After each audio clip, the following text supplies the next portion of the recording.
Nasulok ko sa kwarto, minsan nasulok ko sa ayaw.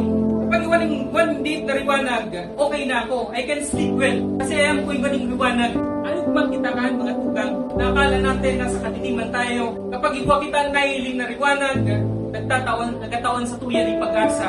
It gives comfort, spiritually speaking.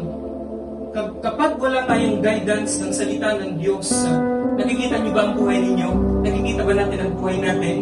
Ang ating buhay nagiging mahirap. Na ang ating buhay, akala natin okay, pero hindi. Tanong mga tugang, kumusta ang gabay na yan sa inyong mga buhay? Gabay pa ba siya? Baka yung trabaho natin ang gumagabay sa atin kung anong dapat natin gawin.